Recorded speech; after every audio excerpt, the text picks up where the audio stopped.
한번 따라 하실까요? 오해와 의심을 넘어 신뢰하는 사람. 오해와 의심을 넘어 신뢰하는 사람. 우리는 믿는 사람들입니다. 우리는 신뢰하는 사람들입니다. 하지만 세상에서 살다 보면 우리는 회의에 빠지기도 하고 의심하고 절망하고 낙심하기도 합니다. 중요한 것은 거기에 빠져서 그 늪에서 헤어나오지 못하는 자들이 아니라 오해와 의심, 절망 속에서 우리는 다시금 딛고 일어서서 믿는 자, 신뢰하는 자들이 되어야 합니다. 신앙생활을 하는 가운데 의심과 회의에 빠져보지 않은 사람은 아무도 없을 것입니다. 하나님이 어디 계시는지, 도대체 하나님이 살아계시는지, 왜 나를 이런 상황과 환경 가운데 두시는지 의심이 찾아오고 믿어야 될까 말아야 될까 얼마나 많은 절망과 낙심이 우리 가운데 찾아오는지 모릅니다. 회사에서도 마찬가지입니다. 이 회사가 정말 믿을 만한 회사인가? 내가 여기에 평생을 걸고 나의 발전과 함께 내가 내 인생을 맡겨볼 만한 회사인가? 교회는 어떻습니까? 내가 이 교회에 있어야 되나 말아야 되나? 회의에 빠지고 절망에 빠질 때는 얼마나 많습니까? 특별히 교회의 지도자들에 대하여 의심이 찾아오고 회의가 찾아오고 절망이 찾아와서 믿어야 돼, 말아야 돼, 떠나야 돼.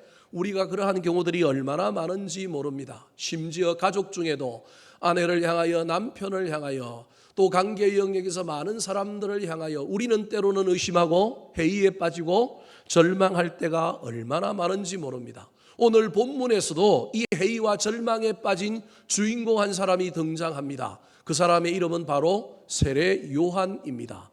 이 세례 요한이 의심하고 회의에 빠진 대상은 누구냐면 예수님입니다.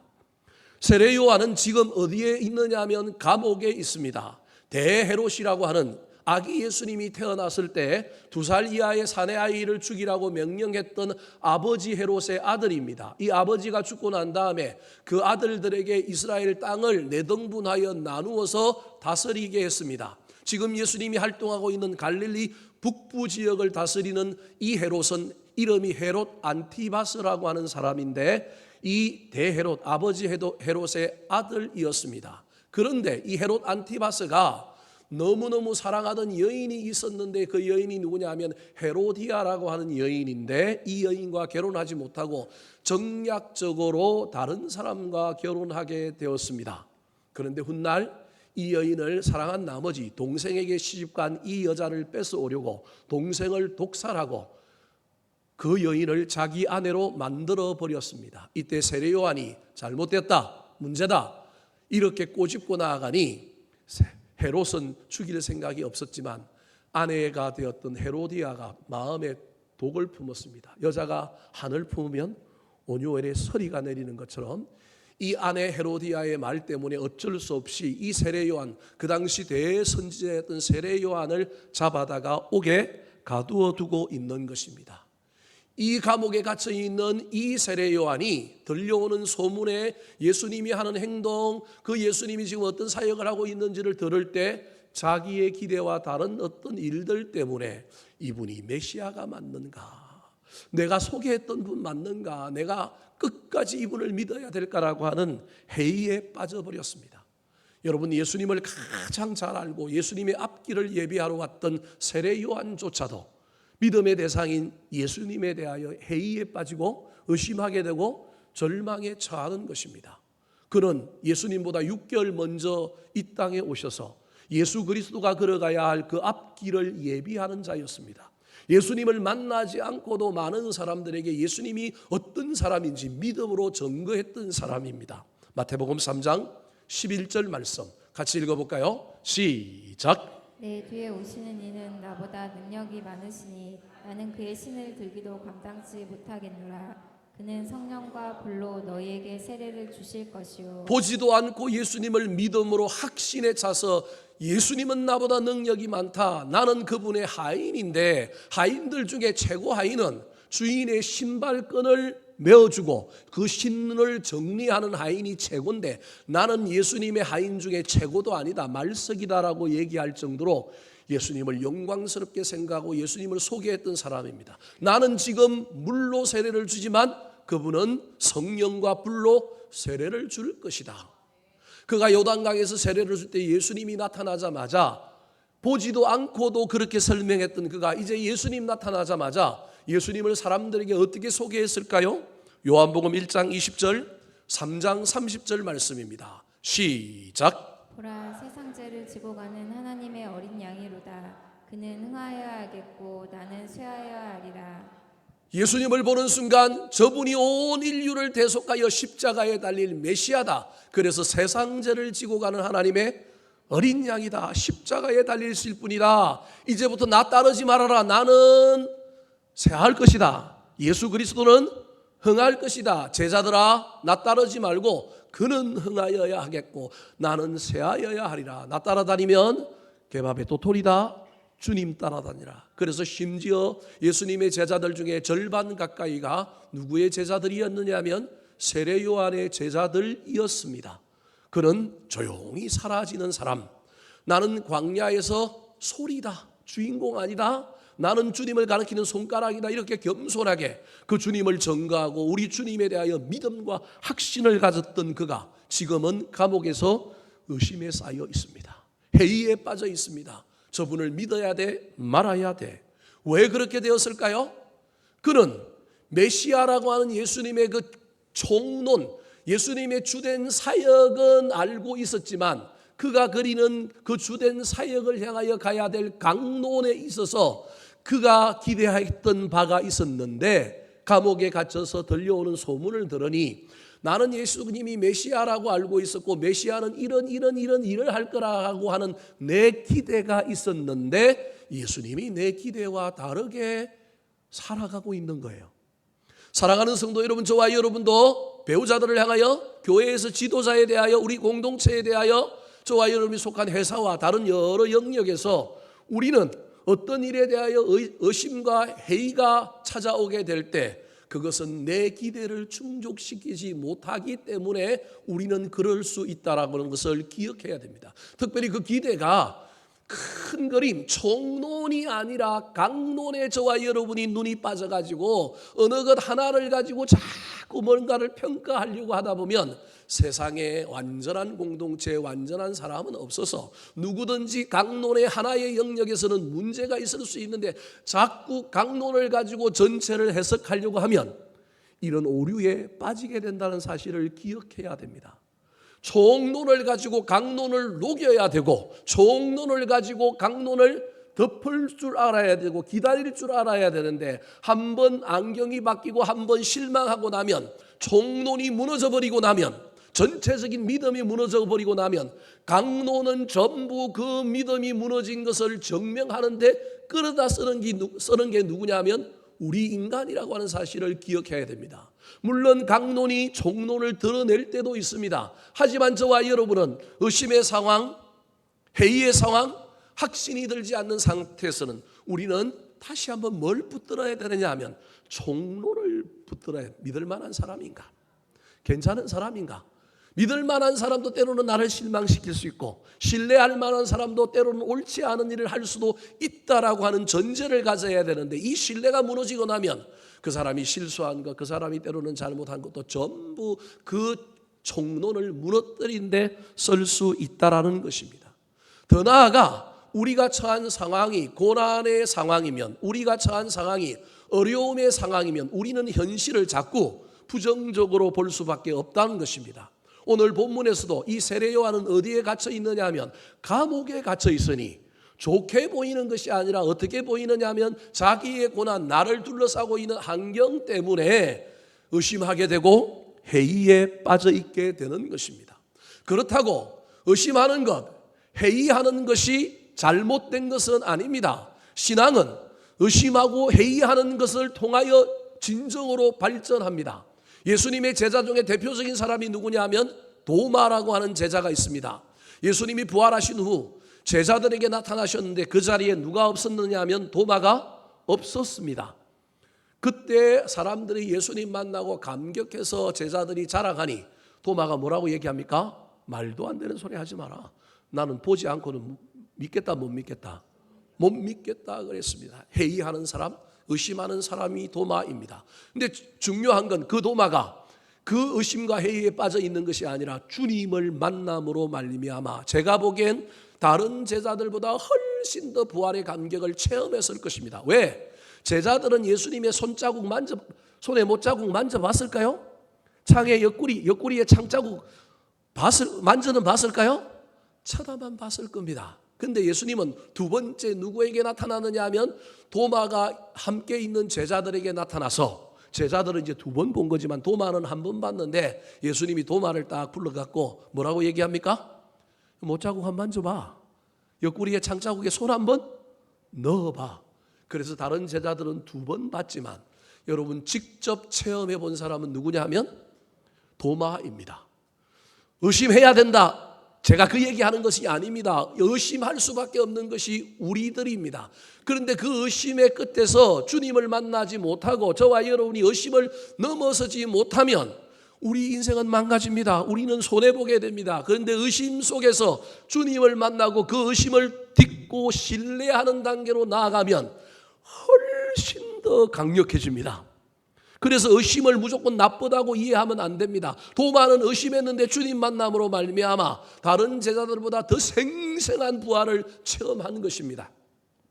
제가 대학 다닐 때 목사님의 아들들이 몇 사람 있었는데 전부 방황하더라고요. 그런데요, 방황하다가도 의심하고 회의하고 하다가도 나중에 그걸 극복하고 목회의 자리로 돌아갔는데 얼마나 예수를 잘 믿고 얼마나 목회를 잘하든지 그때 놀아본 그 경험이, 그때 좀 지내본 그것이 인생에 훨씬 더 값진 것으로 돌아오고 사람들을 이해하는 데 폭이 넓어져서 이풍랑인연하여 더 멀리 가고 더 빨리 가는 놀라운 역사가 일어났다는 것입니다. 회의하고 의심하는 것 나쁜 건 아니지만 거기에 빠져 있는 사람들 되지 마시기 바랍니다. 딛고 일어서서 의심과 회의를 넘어서 믿는 사람들, 신뢰하는 사람들로 나아감으로 말미암아 우리 인생에 더 큰 은혜와 복이 임하는 것을 경험하게 되기를 우리 구주 예수 그리스도의 이름으로 축원합니다. 자, 그렇다면 회의와 의심의 먹장구름이 우리한테 몰려와서 우리의 마음을 덮어버릴 때 우리가 그 늪에 빠져서 실수하고 실패하고 우리가 허우적거리고 방황하는 자가 되지 않고 그것을 딛고 일어서서 신뢰하는 자, 믿는 자로 나아가려면 어떻게 해야 될까요? 오늘 본문 세례 요한이 우리에게 주는 해답입니다. 첫 번째입니다. 따라하시겠습니다. 직접 물어보아야 합니다. 직접 물어보아야 합니다. 감옥에 갇힌 세례 요한, 의심이 찾아오고 회의가 찾아왔습니다. 의심이 찾아오고 회의가 찾아오면 우리는 그때부터 마음이 수렁으로 들어가고 모든 부정적인 요소를 다 끌어와 가지고 소설을 씁니다. 훨씬 더 부정적이게 되고 훨씬 더 깊어지게 되는 것이 인간입니다. 한번 신뢰가 무너지고 한번 저와 여러분이 이상한 길로 들었으면 회복하기가 얼마나 어려운지 모릅니다. 세례 요한도 그런 상황 가운데 있었습니다. 그런데 그때 이 세례 요한이 이것을 박차고 일어나는 행동을 합니다. 그것이 무엇이냐 하면 사람을 보내어 예수님에게 직접 물어보는 것이었습니다. 자신이 감옥에 있지 않았다면 직접 찾아갔을 터인데 감옥에 있으니 어쩔 수 없이 의심과 회의를 해소하기 위하여 깊어지고 수렁에 빠져서 점점점 악화의 길로 걸어가는 것이 아니라 그 길 속에서 이것이 맞는지 안 맞는지 확인하고 딛고 일어서기 위하여 제자를 보내었습니다. 2절과 3절 말씀 같이 읽어볼까요? 시작. 요한이 옥에서 그리스도께서 하신 일을 듣고 제자들을 보내어 예수께 여짜오되 오실 그이가 당신이오니까 우리가 다른 일을 기다리오이까. 여러분, 물어볼 때 총론을 물어봐야 합니다. 강론을 가지고 얘기하면 끝도 없습니다. 회의가 찾아온 세례 요한이 3절에 뭐라고 얘기하느냐 하면 자기의 기대가 어긋나서 메시아로 오신 분은 이런 일을 할 건데 왜 이런 일을 하지 않고 딴 일을 할까? 당신 왜 그 일을 합니까? 뭐 때문에 그러십니까? 이렇게 물어보지 않고 총론을 가지고 물어봅니다. 당신 메시아 맞습니까? 오실 그이가 당신이오니까 라고 묻습니다. 여러분, 이것이 저와 여러분이 해야 될 중요한 문제입니다. 우리 인생에 병마가 찾아오고 우리 인생에 사업이 부도가 나고 우리 인생에 어려운 일이 있을 때 하나님 나한테 왜 이러십니까? 인간은 기본적으로 이렇게 기도합니다. 그런데 더 나아가서 기도해야 될 것이 무엇이냐 하면, 주님께 물어야 할 것이 무엇이냐 하면, 주님 나 진짜 사랑합니까? 주님 나 하나님의 자녀 맞습니까? 라고 물어야 합니다. 우리는 자꾸 인생의 강론의 문제를 붙들고 하나님 왜 이때 일 안 해주시고 왜 이러십니까? 라고 묻는다면 저와 여러분의 신앙에 문제가 생길 수 있습니다. 도리어 거꾸로 물어야 합니다. 하나님 나 사랑하십니까? 하나님 나한테 변함없는 애정을 갖고 계십니까? 합력하여 선을 이룰 것입니까? 여러분 그래야만이 우리의 인생의 문제가 해결됩니다. 자꾸 강론의 질문을 해결하려고 하면 그것은 끝이 없습니다. 끝이 없어서 큰일 납니다. 할 수만 있다면 저와 여러분은 총론을 세례 요한처럼 물어야 합니다. 부부 사이에도 너 옛날에 왜 그랬어? 나한테 이랬지? 그러지 말고 뭐하냐고 물어봐야 된다고요? 사랑하냐? 같이 살 거냐? 이게 기본입니다. 이거부터 물어야 합니다. 믿을만 하냐? 총론을 가지고 물어봐야 하는데 총론이 아니라 강론을 가지고 거꾸로 해석하려고 하면 큰일 납니다. 의심과 회의는 강론 때문에 찾아왔지만 세례 요한은 여러분 총론을 갖고 묻습니다. 앞에 화면 다시 보여주실까요? 특별히 세례 요한이 옥에서 그리스도께서 하신 일을 듣고 제자들을 보냈습니다. 듣기만 한 것이 아니라 보내어서 물었습니다. 제자들 보내지 않고 자기가 갈 수도 있었는데 사도 요한이, 세례 요한이 잘한 일은 듣기만 한 것이 아니라 물어보았다라는 겁니다. 한국 사람들 이거 잘 못합니다. 우리는 듣기만 하고 들은 것만 가지고 판단하고 들은 것만 가지고 의심과 회의에 빠집니다. 세례 요한은 들은 걸 가지고 기대에 못 미쳐서 의심과 회의가 찾아왔지만 들은 것을 가지고 결정하지 않았습니다. 자기가 찾아가야 되는데 찾아 못 가니 사람을 보내어 제자를 보내어 물어본 것입니다. 한국 사람들 이걸 제일 못합니다. 한국 사람들 중에 찾아가서 물어보라고 하면 물어보는 사람 있을까요? 없을까요? 없습니다. 열에 9번 안 갑니다. 한 명 갈까 말까 합니다. 누군가가 내 욕을 한대. 누군가가 나한테 막 이상하게 한대. 그 인간 때문에 내가 저 인간을 만나야 될까 말아야 될까 회의와 의심이 찾아왔는데 목사님 저한테 찾아왔고 저 인간 왜 그런지 아십니까? 제가 어떻게 합니까? 물론 대충은 알지만 그래서 저는 하는 말이 있습니다. 찾아가서 뭐 해보라고요? 물어봐라. 그 다음에 물어봤을까요? 안 물어봤을까요? 안 물어봤습니다. 안 물어본 걸 보고는 저는 개인적으로 그래도 내 이야기가 조금 씨가 맥혀가지고 조금 상태가 달라졌네. 근데 보니까 상태가 달라진 게 아니고 더 깊어졌습니다. 더 의심하고 더 회의합니다. 사랑하는 성도 여러분, 제발 직접 물어보시기 바랍니다. 우리 인생의 문제 앞에 강론뿐만 아니라 할 수만 있다면 우리 하나님께 기도의 자리에 나아가서 하나님께 물어야 합니다. 하나님 왜 이러십니까? 그러지 마시고 하나님 앞에 물어야 합니다. 물을 때 인간인지라 어쩔 수 없이 우리가 처한 질병의 문제, 자녀의 문제, 사업의 문제, 여러 문제 강론을 붙들고 기도하다가도 여러분 저와 여러분이 그 기도가 어디까지 나아가야 되느냐면 하나님 나 사랑합니까? 하나님 나 믿어도 되겠죠?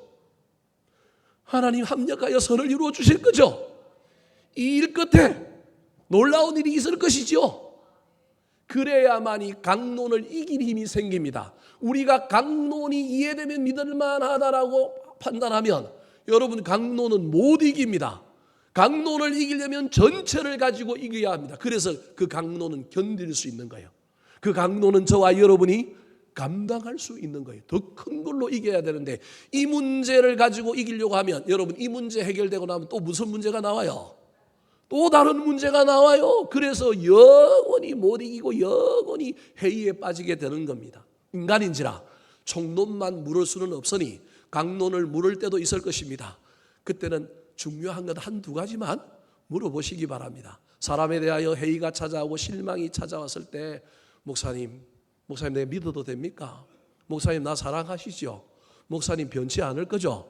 여러분 물어보시기 바랍니다. 총론을 물어야 됩니다.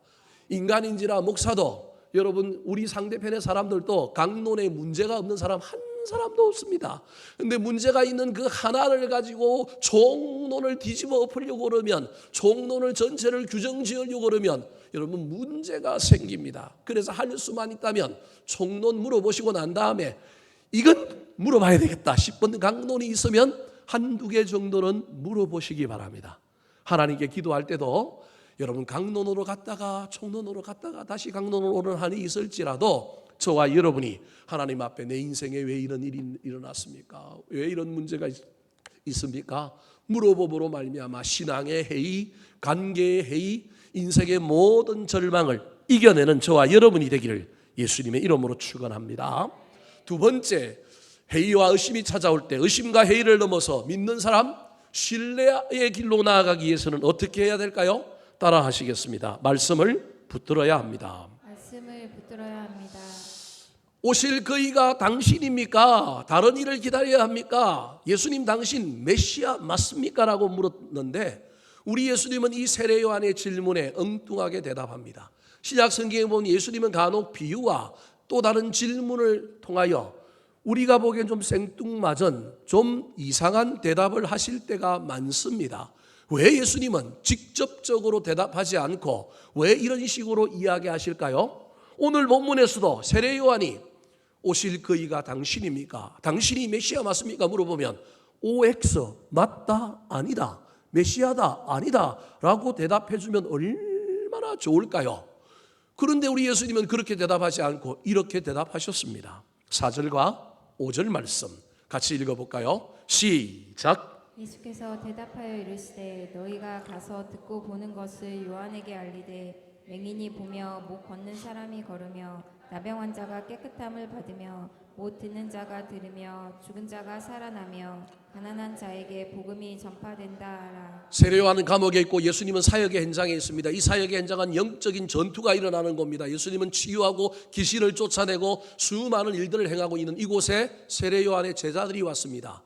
이 제자들에게 내가 지금 하고 있는 이 사역의 현장을 너희들이 듣고 보는 것을 그대로 요한에게 알리라. 그러면서 뭐라고 얘기하면 되느냐 하면 맹인이 보고 못 걷는 사람이 걷고 나병 환자가 깨끗하게 치유함을 받고 못 듣는 귀머거리가 듣게 되고 심지어 죽은 자가 살아나고 가난한 자에게 복음이 전파되었다. 이 말 전하면 알 것이다.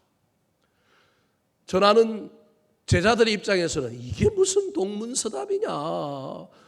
메시아면 메시아다 아니면 아니라고 얘기해야 되는데 왜 이렇게 대답할까? 여러분 수준이 같은 사람은 저 말이 무슨 말인지 압니다. 왜 예수님이 직접 대답하지 않고 저 이야기를 하느냐 하면 저 5절에 나오는 이야기는 무슨 이야기냐 하면 구약의 이사야라고 하는 선지자가 이사야 35장과 이사야 61장에서 메시아가 오면 어떤 일이 일어날 것이다 라고 하는 것을 예언을 했는데 그 이사야서에 나오는 말씀을 인용하여 이야기하고 있는 겁니다. 저 말은 메시아가 오면 이런 일이 일어났는데 내가 와서 이런 일을 하고 있으니 내가 뭐라고요? 메시아다. 세례 요한은 예수님을 설명할 때 예수님을 소개할 때 그는 능력이 많다. 성령과 불로 세례를 줄 뿐만 아니라 알곡과 쭉정이를 나누고 뭐 하실 분이라고 얘기했느냐 하면 심판하실 분이라고 소개했습니다. 세례 요한이 예수님 소개하는 건 이 두 종류입니다. 특별히 심판에 대하여 이야기하면서 이 독사의 자식들아 바리새인들을 향하여 막 엄한 경고를 했습니다. 세례 요한이 자기가 한 말 중에 걸리는 것이 예수님이 이 땅에 오셨으면 심판주로 오셨는데 구속주인 동시에 무슨 분으로 뭘 하실 분으로 오셨느냐 하면 심판주로 오셨는데 이분이 심판을 해요 안 해요? 지금 심판을 안 하고 있는 거예요. 이 강론에서 걸려 넘어진 사람이 누구냐 하면 세례 요한인 거예요. 알곡과 쭉정이를 구분하고 양과 염소를 구분하고 빨리 죽일 놈들 죽이고 빨리 구속해 줘야 되는데 왜 메시아가 이걸 안 하실까? 여기에 걸린 거예요. 그런 상황 속에 있는 이 세례 요한에게 예수님께서 야 메시아를 구약에 뭐라고 예언했느냐? 메시아가 오면 이런 일이 일어난다 그러지 않았느냐? 심지어 이사야 61장 1절에 보면 가난한 자에게 포로된 자에게 자유함을 선포하고 뭐 이런 얘기는 예수님이 공생의 사역을 시작할 때 처음 해당에 들어가서 이 이사야의 61장에 나오는 말씀을 읽고 강론함으로 공생의 사역을 시작하셨습니다. 그 말은 내가 뭐라는 거예요? 메시아다. 전하는 제자들은 알지도 못했지만 누구는 아느냐 하면 그 말을 전해 들은 세례 요한은 아는 겁니다. 아, 이분이 메시아다. 그러면 왜 예수님은 메시아다, 맞다, 아니다, OX로 대답하지 않고 이렇게 이야기했을까? 여러분, 저와 여러분의 인생의 문제 앞에 OX로 답을 듣기만 하면 우리 인생의 문제가 해결될 줄 아는데 OX로 답을 듣기 시작하면 우리는 무조건 OX로만 판단합니다. 또 다른 문제를 해결할 능력이 없습니다. 회의와 의심에 빠졌는데 그 회의와 의심의 해답을 예수님이 준다고 내 인생의 문제가 모든 게 해결되는 게 아닙니다. 나는 또 다른 문제에 또 OX 해야 합니다. 또 다른 문제에 빠집니다. 지금 예수님은 OX에 대답을 하지 않고 이렇게 말하는 이유는 세례 요한에게 힌트를 주는 겁니다. 네가 왜 회의와 의심에 빠졌느냐? 네 안에 말씀이 없다. 내가 메시아다, 이것만 알려줘서 될 일이 아니라 메시아다라고 알려주고 정답만 하면 인생이 바뀌면 얼마나 좋을까요? 누군가가 저에게 찾아와서 정답을 물어보는데 정답 얘기해 줬는데 정답대로 사는 사람 있을까요, 없을까요? 간혹 있기는 해요. 다 없는 건 아닌데 우리 인생이 그런 거예요. 정답 안다고 되는 게 아니에요. 중요한 건 그 정답을 행할 능력이 내 안에 있어야 돼요. 그 정답대로 살 수 있는 힘이 내 안에 있어야 돼요. 지금 세례 요한은 예수님이 내 기대에 못 미쳐서 내가 오해하고 의심한다고 생각하지만 예수님은 네 안에 뭐가 없다? 말씀이 없다. 네 안에 약속의 말씀을 잊어버렸다. 네가 약속의 말씀을 굳게 붙들고 있다면 이런 회의와 의심에 빠질 네가 있다, 없다? 없다. 너 회복해야 된다라고 하는 의미로 우리 예수님께서 OX로 답하지 않고 약속의 말씀을 기억나게 함으로 구약을 인용함으로 말미암아 이런 일이 일어나면 그 사람이 누구다? 메시아다. 너 다시 말씀 회복해야 한다. 사랑하는 성도 여러분, 의심과 회의에 빠졌을 때 상대방이 바뀌고 그 대답만 얻는다면 저와 여러분의 인생이 바뀔 수 있다? 착각하면 큰일 납니다.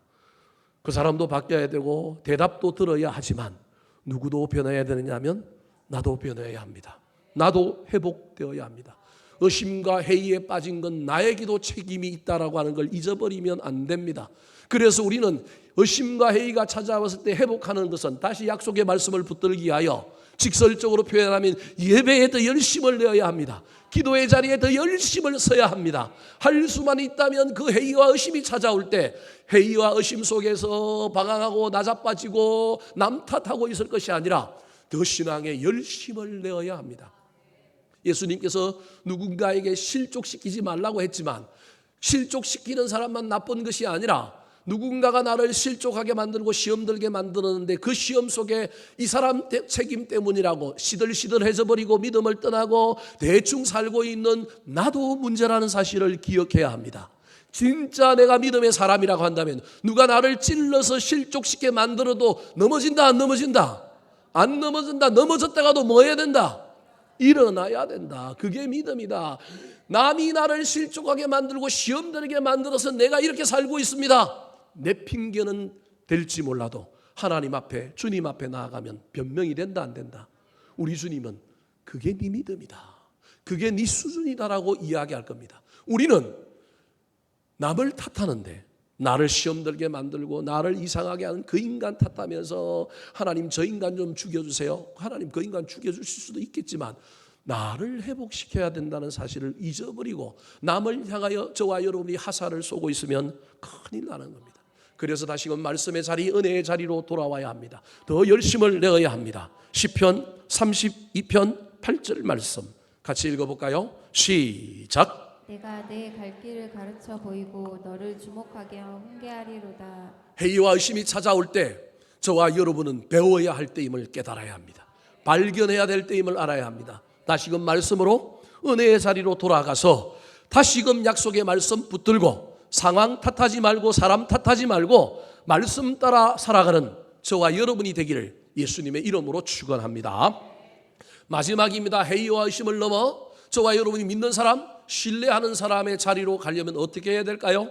따라 하시겠습니다. 디딤돌로 삼아야 합니다. 디딤돌로 삼아야 합니다. 살다 보면 우리는 여러 종류의 사람들을 만나는데 크게 분류하면 우리에게 도움을 주고 우리에게 모델이 되는 정면교사, 즉 디딤돌이 되는 사람이 있는가 하면 우리를 넘어뜨리고 우리에게 반면교사가 되는 걸림돌이 되는 사람이 있습니다. 사랑하는 성도 여러분, 저와 여러분은 다른 사람에게 어떤 사람들입니까? 사랑하는 성도 여러분, 지금 저와 여러분 앞에 어떤 돌이 놓여 있습니까? 걸림돌이 놓여 있습니까? 디딤돌이 놓여 있습니까? 디딤돌 놓여 있으면 잘 가시기 바랍니다. 걸림돌에 혹시 걸려 넘어졌습니까? 기억하십시오. 넘어진 그 돌을 밟고 다른 돌로 넘어가야 합니다. 여러분, 이게 얼마나 중요한지 모릅니다. 우리는 나를 넘어뜨린 그 돌 때문에 우리는 그 돌을 쳐다보지 않으려고 하지만 주님은 그 돌을 밟으라고 얘기합니다. 그 돌을 무슨 돌로 만들라고요? 디딤돌로 만들어야 된다. 네가 그 돌 밟지 않고 어떻게 이 강물을 통과하겠느냐. 너를 넘어지게 한 돌이지만 저와 여러분이 개울가를 건너다 보면 평평한 돌은 잘 가는데 뾰족한 돌 딛고 가려고 하다가 미끄러져서 어떻게 해요? 떨어진 경험이, 빠진 경험이 없나요? 저는 많이 빠져봤는데. 그러면 여러분 그 돌을 붙잡고 다시 일어서야 합니다. 그 돌을 밟고 가야 합니다. 그래서 여러분, 저와 여러분이 걸림돌 만나면 반드시 기억해야 합니다. 이 걸림돌을 무슨 돌로 만들어야 된다? 디딤돌로 만들어야 된다. 6절 말씀 같이 읽어볼까요? 시작. 누구든지 나로 말미암아 실족하지 아니하는 자는 복이 있도다 하시니라. 누구든지 나로 말미암아 실족하지 아니하는 자는 복이 있도다. 예수님께서 하셨습니다. 예수님께서는 제자들에게 너희들 다른 사람 실족시키지 마라. 실족시키면 연자맷돌 목에 걸고 바다에 빠지는 것이 낫다. 그러므로 실족시키지 않는 사람 되라고 해놓고는 지금 주님이 나 때문에 뭐 하는 사람이 있다고요? 실족하는 사람이 있다는 거예요. 여러분, 이 세상에 살면서 우리 누구도 어느 사람을 한 사람도 실족시키지 않고 살 수는 없습니다. 그래서 실족시키는 사람 연자맷돌 붙들고 바다에 던지는 게 낫다라는 말은 그렇게 죽으라는 얘기가 아니라 할 수만 있다면 남 실족시키지 않으려고 뭐 하라고요? 애써라라는 말이지 그 죽으라는 말이 아닙니다. 뿐만 아니라 그 얘기의 핵심은 뭐냐 하면 누군가가 나를 실족시킨다 할지라도 그 실족시킨 사람 때문에 저 사람 때문에 내가 이 모양 이 꼬라지로 삽니다. 그 사람 때문에 내가 이렇습니다라고 핑계한다고 구원받는다 못 받는다? 못 받는다. 누군가 나를 썰어 넘어뜨린 것 때문에 내가 헤매고 있는데 내가 믿음을 떠났는데 내가 이상하게 살고 있는데 주님 앞에 가서 저 인간 때문에 내가 이렇게 살았으니 난 좋은 사람입니다. 난 구원받습니다. 난 복 주십시오. 주님이 주실까요? 안 주실까요? 그게 네 수준이다. 그게 네 믿음이다. 그래서 실족시키지도 말아야 될 뿐만 아니라 누군가 와서 너를 실족시킬 때 그 사람 핑계하지 말고 잠시 잠깐 넘어지고 잠시 잠깐 실족했을지라도 다시 뭐 하라고요? 일어나라. 그 돌을 밟아라. 그 자리에서 의심과 회의가 들어오는 그 자리에서 더 열심을 내라. 부장 안 시켜줬다고 일 안 하는 게 아니라 팀원의 자리에서 일하고요. 팀장 안 시켜줬다고 일 안 하는 게 아니라 그게 실족이 되고 의심이 찾아왔으면 그 자리에서 뭐 더 하면 된다고요?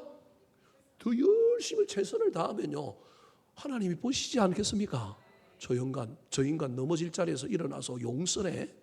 대단하네. 그게 믿음입니다. 기억하셔야 됩니다. 그래서 우리 모두는요 걸림돌로 내버려두고 피해가자 도망가자 저 사람 만나지 말자가 아니라 죄송한 표현이지만 그 걸림돌을 뭐 해야 된다고요? 디딤돌로 삼아야 합니다. 오늘 예수님이 그 얘기하는 거예요. 나로 말미암아 실족하지 아니하는 자는 뭐가 있다? 복이 있다. 예수님이 때로는 우리에게 걸림돌이 되기도 한다는 거예요. 예수님께서 우리에게 부담되는 말씀을 찔러 쪼개고 우리에게 했는데 그 말씀 피해 다니고 아이고 난 그 말씀 안 살래 그러면요 우리는 그냥 그 걸림돌에 넘어진 거예요. 그런데요 원수를 사랑해라. 그런 말일지라도 잠시 잠깐 할 수 없어서 넘어졌다가도 다시금 일어나서 주님의 말씀을 붙들고 걸림돌 자리에서 디딤돌 만들려고 더 열정을 내고 더 열심을 내고 더 최선을 다해야 됩니다. 질병이 여러분의 걸림돌입니까? 여러분 그 자리에서 그 질병을 디딤돌로 만들려고 애를 써보시기 바랍니다. 자녀의 어려움 때문에 고민하는 부모들이 있습니까? 걸림돌에 넘어졌다고 자녀들 저주하고 자녀들 뭐라고 그러고 남편 저주하고 남편 때문이라 그러고 그렇게 사시겠습니까? 그곳을 뭘로 만들어야 된다고요? 디딤돌로 만들어야 되지 않겠습니까? 그게 쉬울까요? 어려울까요? 어렵습니다. 설교하는 저도 여러분 설교하고 있지만 정말 어렵습니다. 하지만 저와 여러분이 생각해야 됩니다. 회의가 찾아오고 의심이 찾아오고 뭔가 우리가 실망과 절망 속에 있을 때 잠시 잠깐 넘어지고 잠시 잠깐 회의에 빠졌을지라도 다시 일어나 여기서 시작해야 돼. 이 돌을 다시 밟아야 돼. 더 열심을 내야 돼. 더 열정을 가져야 돼. 더 앞을 향하여 나아가야 돼. 다시금 일어서는 자들이 되기를 축원합니다. 오늘 본문의 세례요한은 이 예수님의 이야기를 듣고 깨달았을 것입니다. 그래서 오늘 본문 뒤에 보면 11절에 예수님은 세례요한이 듣고 정신을 차렸고 더 열심을 내고 열정을 내었을 거라고 믿고 이 세례요한을 향하여 이렇게 축복합니다. 11절 말씀 같이 읽어볼까요? 시작. 내가 진실로 너희에게 말하노니 여자가 낳은 자 중에 세례 요한보다 큰 이가 일어남이 없도다. 그러나 천국에서는 극히 작은 자라도 그보다 크니라. 알아듣고 다시금 걸림돌 디딤돌 살고 회의와 의심을 넘어서 믿는 자 신뢰하는 자로 나아간 세례요한. 여자가 낳은 자 중에 세례요한보다 큰 이가 없다.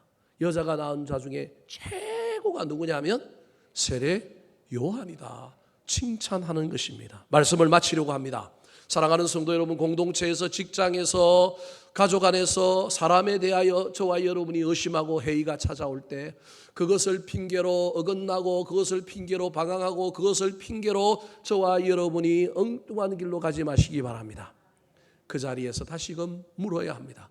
주님께 기도의 자리로 나가서 우리 주님께 물어보시기 바랍니다. 상대방에게 할 수만 있다면 물어보시기 바랍니다. 묻는 것을 따지듯이 물어보지 말고 겸손하게 정말로 듣고자 하는 마음으로 물어보시기 바랍니다. 자꾸 강론 가지고 씨름하지 마시고 총론을 물어보시기 바랍니다.